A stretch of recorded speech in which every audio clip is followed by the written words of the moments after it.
मित्रों नमस्कार, सुप्रभात। मैं गांव पहाड़ उत्तराखंड जजुट से कमला जोशी। हम लोग उठ के गाय बच्चों को बाहर बांध दिया है। हम लोगों का नहाना धोना हो गया है, चाय पी दी है।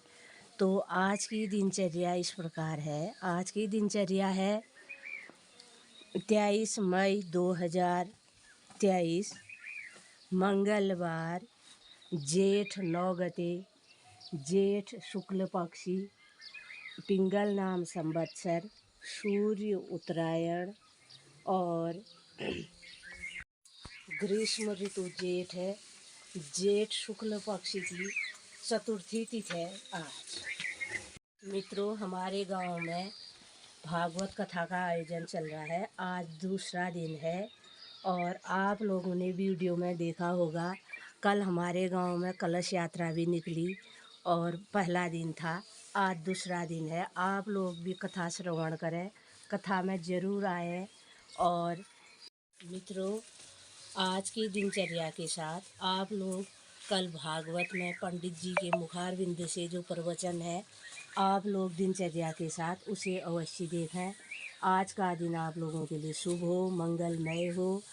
नमस्कार, धन्यवाद।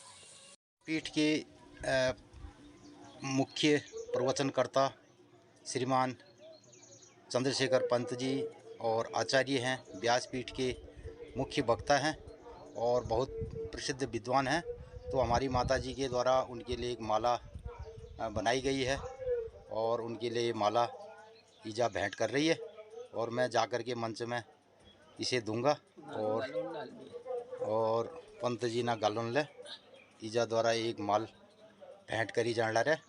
और हमारे गांव में भागवत कथा का आयोजन किया जा रहा है। हमारी माता जी यहाँ से भागवत कथा सुनेंगी और हमारे बगीचे से एक माला ईजा के हाथों सब सुनी रियान इल्ले बड़े सुनी रियान ने सब सुनी बस त्यार नाम है तब मालूम वहाँ भेंट कर दे उनमें आज सब सुनी रो मैं सब सुना व्यास गद्दी में परम श्रद्धेय आचार्य जी को सादर ईजा के हाथों से माला भेंट है, आप स्वीकार कीजिए। नमस्कार मित्रों, तो मैं ये फूल माला लेकर के अभी भागवत स्थल पे ये ईजा की तरफ से एक फूल माला वहाँ समर्पित करने जा रहा हूँ और फिर वहाँ भागवत कथा मैं आपको लिए चलूँगा और थोड़े प्रवचन भी होंगे, उससे आपको रूबरू कराते रहूँगा।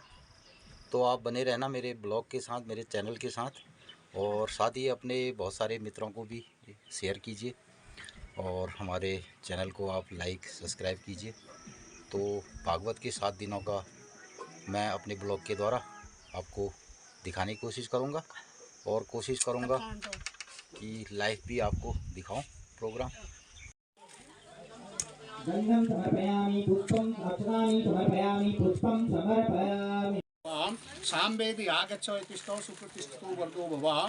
अथर्ववेदी आगच्छ इति स्तौ सुप्रतिष्ठितो वर्गो भवः। ओम श्रीमद् श्री राधा कृष्ण स्वरूपिणे श्रीमद् भागवत महापुराण यहाँ गच्छ इति स्तौ सुप्रतिष्ठितो वर्गो भवः। इनको विराजमान करो। भागवत महापुराण की जय। राधा कृष्ण भगवान की जय। व्यास भगवान की जय। अच्छा, अब जो है आप वो ले लो व्यास वर्ण की सामने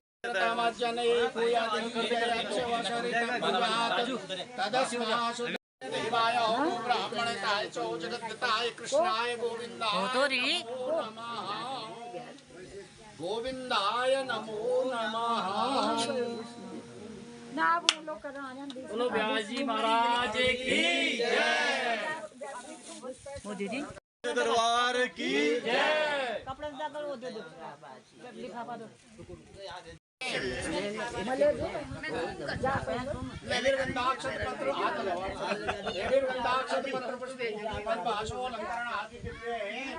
श्रीमद् भागवत शाखिना यजुर्वेदांतर्गत शुक्ल यजुर्वेदाध्यायी चंद्रस्पंतोपनामक चंद्रशेखर शर्मा भो ब्रह्मण व्यास स्वरूपेण त्वामहं प्रणये।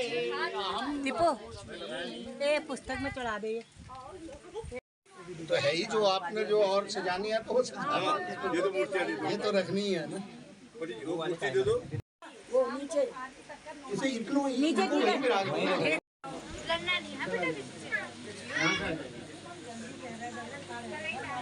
त्याय नमो नमः आयामयन्ती चढ़ा इसमें चढ़ा देवे ख्वायामयन्ती श्रीमद्भागवत श्री राधा कृष्ण स्वरूपिणे श्रीमद्भागवत महापुराणाय नमः पुष्पाणि पुष्पमालां च समर्पयामि। अस्मिन् यज्ञे देवालये श्री महाकाली देव्याः सन्निधौ श्री उल्का देव्याः सन्निधौ श्री शीतला देव्याः सन्निधौ श्री सुरमल देवालये श्री भूषाणी देव्याः सन्निधौ तथा श्री एकाकी देव्याः सन्निधौ दुर्गा सप्तशती एक प्रतिदेवा पाठार्थम भो ब्रह्मन् त्वामहं रणे।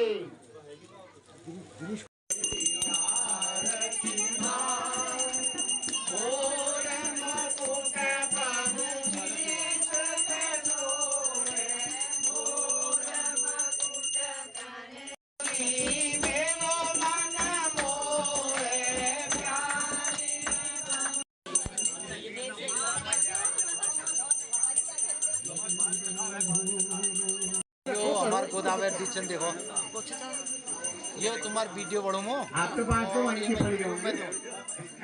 रोज रोज भेजा डाली तुम्हारी वीडियो में।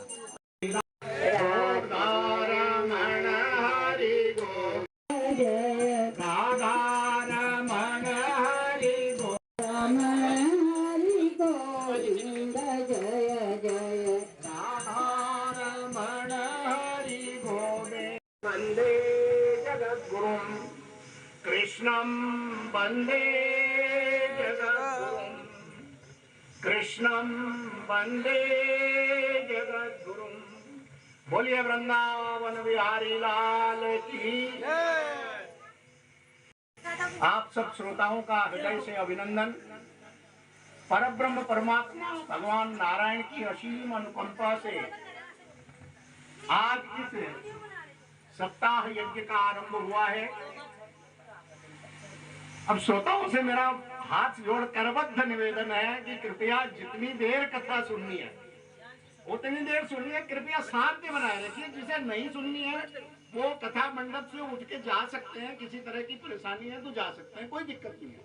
लेकिन बीच में बोलते हैं तो फिर थोड़ा सा मुझे परेशानी हो जाती है, मेरा ध्यान इधर उधर हो जाता है। तो इसलिए जो है आप पाप तो पता नहीं क्या लगता होगा या नहीं लगता होगा, लेकिन मुझे घात लगता है क्योंकि बिहारी लाल की परब्रह्म परमात्मा भगवान नारायण की असीम अनुकंपा से आज श्रीमती मंजू देवी, जिनके मन में कई वर्षों से ये विचार था, ये संकल्प उनका था, परब्रह्म परमात्मा भगवान नारायण ने उनको बाल्य अवस्था में ही बहुत बड़ा शोक प्रदान किया और उन्होंने जीवन पर्यंत उसके अनुरूप आचरण करते हुए अपना संपूर्ण जीवन व्यतीत किया। भगवान ने उनको शक्ति दी तो आज उन्हीं भगवान की प्रेरणा से उनके मन में जब विचार आया कि मुझे अपने पति की मोक्ष कामना के लिए श्रीमद् भागवत सप्ताह यज्ञ का आयोजन करना चाहिए। लगभग 3 या 3.5 वर्ष पहले मेरे पास उनका फोन आया था। तिथि निश्चित हुई थी, लेकिन कोरोना काल आने के कारण वो आगे बढ़ गया, टल गया। फिर दोबारा तिथि निश्चित हुई, परिवार में शायद कोई दुर्घटना हो गई थी, उसके कारण तिथि टल गई और फिर ये तीसरी बार तिथि का निर्धारण हुआ। आज प्रभु की असीम अनुकंपा से इस यज्ञ का आरंभ हुआ है। आप सब श्रोताओं से भी मेरी प्रार्थना है कि अपने मन में परब्रह्म परमात्मा का चिंतन करते हुए उस जीवात्मा जिसने संसार में आकर बहुत कम दिन देखे और वो आज जहां भी जिस लोक में है, जिस रूप में है, जिस योनि में भी है, परब्रह्म परमात्मा उनको मुक्ति प्रदान करें। और हम बड़े मनोयोग से इस यज्ञ का जो आरंभ हुआ है, कहते हैं एक बार लोग सोचते हैं कि भागवत किया जाए, कोई यज्ञ किया जाए, कोई अनुष्ठान किया जाए, लेकिन जब तक परमात्मा की आज्ञा नहीं, जन्मांतर कृतम पुण्यम तदा भागवतम लभे। जब न जन्मांतरों के पुण्यों का जब उदय होता है, अनेक जन्मों में जो हमने पुण्य कर्म किए हैं उनका जो भोग काल आता है, उदय काल आता है, तब भागवत की कथा सुनने, कहने और उसका विचार करने का अवसर परमात्मा हमको प्रदान करते हैं। तो परमात्मा की उसी अनुकंपा से आज हमको ये अवसर प्राप्त हुआ है। हमारे अहोभाग्य हैं आप सब इस यज्ञ में शामिल होने। कोई बहुत दूर से आए हैं, कहीं अपनी शारीरिक अक्षमताओं के रूप से ये यज्ञ संपन्न हो, ये मन में सभी की कामना रहनी चाहिए। तो ये श्रीमद् भागवत वास्तव में क्या है? श्रीमद् भागवत एक ग्रंथ है, 18 पुराणों में से 18वां पुराण महर्षि वेदव्यास ने रचे हैं। 18 पुराण, उनमें 18वां ये पुराण है। इसमें व्यास जी का रचित पुराण है। उसमें पद्म पुराण में उन्होंने श्रीमद् भागवत के महात्म्य का वर्णन किया है कि श्रीमद् भागवत कथा का, श्रीमद् भागवत करने का, इसकी कथा पढ़ने का, सुनने का क्या महत्व है, इस महात्म्य का उन्होंने वर्णन किया है। बोलिए वृंदावन बिहारी लाल की। नैमिषे सूतमासीनम अभिवाद्य महामतिम कथामृत रसास्वाद कुशल को ब्रवी। नैमिषारण्य नामक तीर्थ में 88,000 ऋषि एकत्रित हुए और वे प्रातः काल से लेकर संध्या काल तक निरंतर भगवान का भजन, कीर्तन,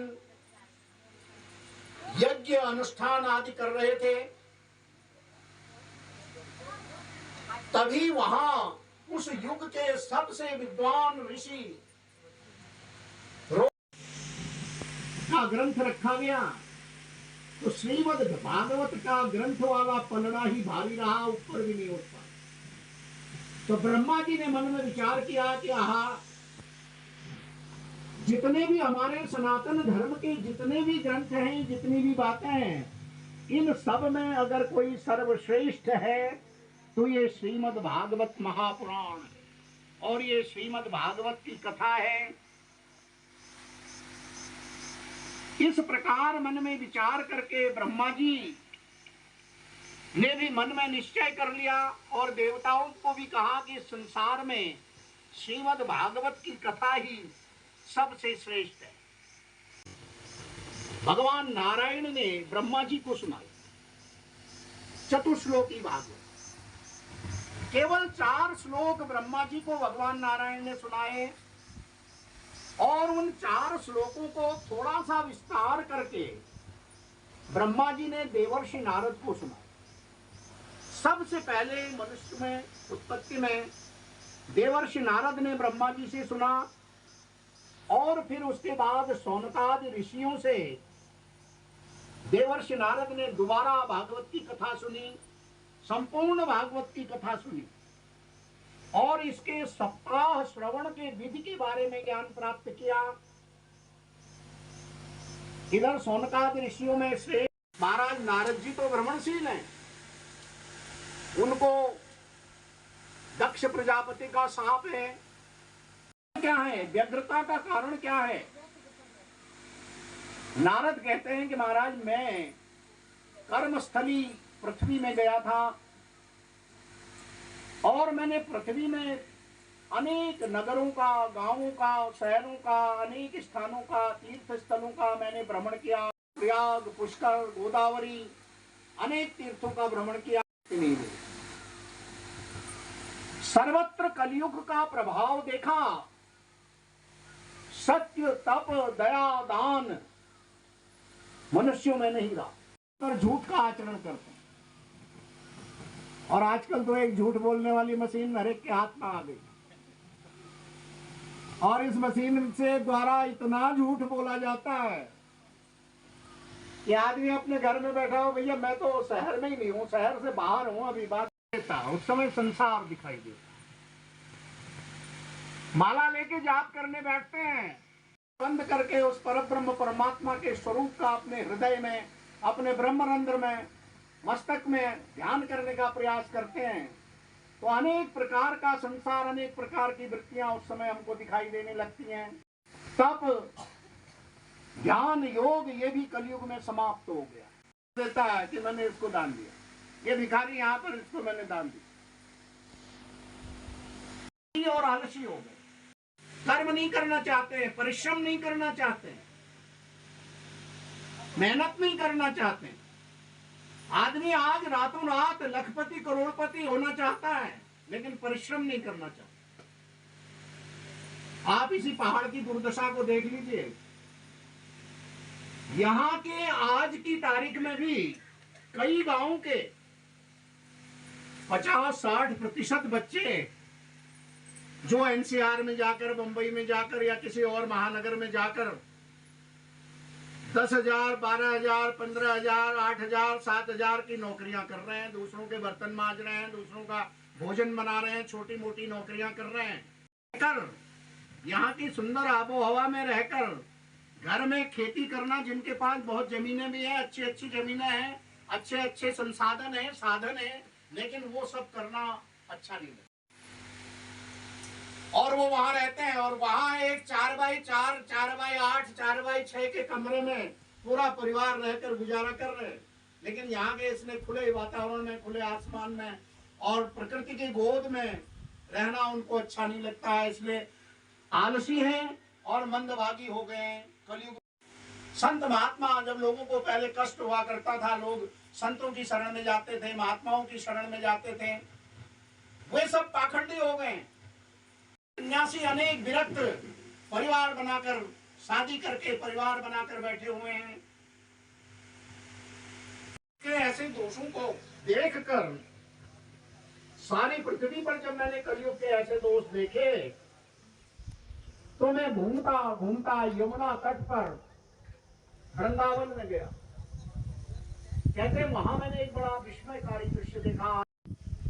एक युवती, युवा स्त्री जोर जोर से रो रही है, विलाप कर रही है, छाती पीट रही है, सिर पीट रही है, और दो बूढ़े व्यक्ति बेहोश मूर्छित उसके पास पड़े हुए, चारों ओर से उसे घेरी हुई है और उसे सांत्वना दे रही है, उसकी सेवा कर रही है, सांत्वना दे रही है, धीरज दे रही है। नारद कहते हैं कि महाराज, और मैंने उससे पूछा, कहा तुम कौन, कि देवी तुम कौन हो? और ये दो मूर्छित बुड्ढे तुम्हारे सामने जो पड़े हुए हैं, ये कौन है? सांत्वना दे रही है, धीरज दे रही है, ये कौन है? युवती देवर्षि नारद की ओर देखती, देखते ही मन में विचार आता है उसके कि आज ये कोई संत महात्मा है, देवर्षि नारद नहीं है, ये हो ना हो देवर्षि नारद हो।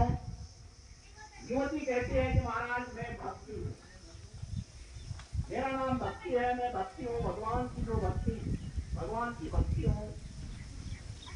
ज्ञान और वैराग्य नाम के मेरे जो दो पुत्र हैं वो बूढ़े हो गए, ये जो बेहोश पड़े हुए हैं, ये ज्ञान और वैराग्य नाम के मेरे दो पुत्र हैं। और ये गंगा आदि नदियां स्त्री रूप में आकर मेरी सेवा कर रही हैं, मुझे सांत्वना दे रही हैं। नारद कहते, देवी तुम कहाँ पैदा हुई हो, कहाँ से आई हो, कहाँ जा रही हो? कहती है महाराज, उत्पन्ना द्रविणे च असम वृद्धिम कर्नाटके गता, पचिन पचिन महाराष्ट्रे गुर्जरे जीर्णकाम गता। उत्पन्ना द्रविणे सा, मैं द्रविड़ देश में, दक्षिण प्रदेश में उत्पन्न हुई, यहाँ पे हुई, कर्नाटक में मैं वृद्धि को प्राप्त हुई, और धीरे धीरे होने लगा, और गुजरात प्रांत में आते आते मैं बूढ़ी हो, और मैं भी बूढ़ी हो गई, मेरे ये पुत्र दोनों ज्ञान और वैराग जी ये भी बूढ़े हो गए। ये भक्ति का इतिहास तो उसने पढ़ा होगा। भक्ति हमारे देश में सनातन धर्म की जो भक्ति है वो दक्षिण से प्रारंभ हुई, धीरे धीरे ऊपर आते आते गुजरात में आते आते भक्ति भी शिथिल हो गई और ज्ञान और वैराग्य भी शिथिल हो।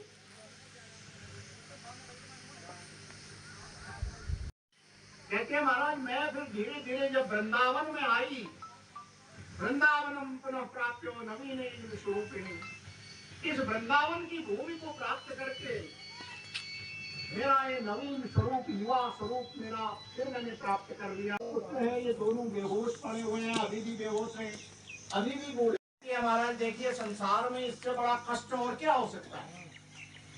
नियम है संसार का कि माँ जवान होती, माँ बूढ़ी होती है और पुत्र जवान होते हैं, लेकिन यहाँ तो उल्टा होता है। घटते जरठा माता तरुणों तनयावती, यहाँ तो उल्टा हो रहा है। मैं तो जवान हो गई लेकिन मेरे दोनों पुत्र ज्ञान और वैराग्य बूढ़े पड़े हुए, मूर्छित पड़े हुए। विचार करती हूँ मन में, मुझे किसी ने बताया कि राजा परीक्षित ने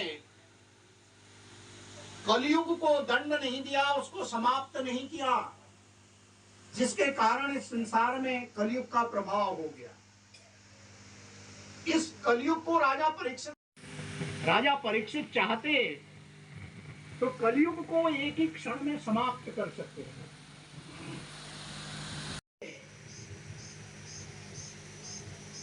तो इस कलयुग को समाप्त कर सकते हैं। इस कलयुग में यद्यपि बड़े दोष हैं, बड़े दुर्गुण हैं, लेकिन एक बड़ा बहुत बड़ा गुण है इस कलयुग में। यद फलम नास्ति तपसा न योगेन समाधिना,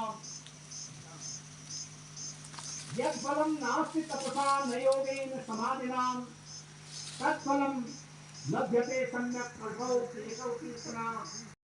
यद्यपि इस कलयुग में अनेक प्रकार के अवगुण हैं, लेकिन एक सबसे बड़ा गुण कलयुग में है। त्रेता द्वापर में अनेक प्रकार के तपस्या के द्वारा, योग के द्वारा समाधि है, वो कलयुग में केवल भगवान नारायण का नाम लेने से ही प्राप्त हो जाता है। नारायण नारायण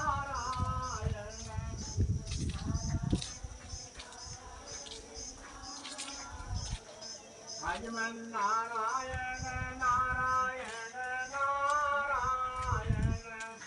नारायण नारायण नारायण श्रीमन नारायण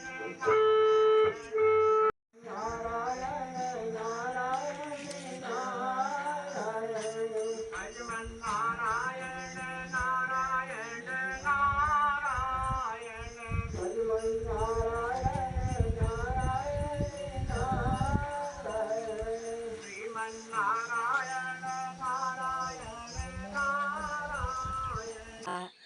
देखी ब्लॉग के माध्यम से आप लोगों को कैसा लगा, आप लोग उसमें ज़रूर लाइक करें, कमेंट करें, सब्सक्राइब करें अधिक से अधिक। नमस्कार, धन्यवाद।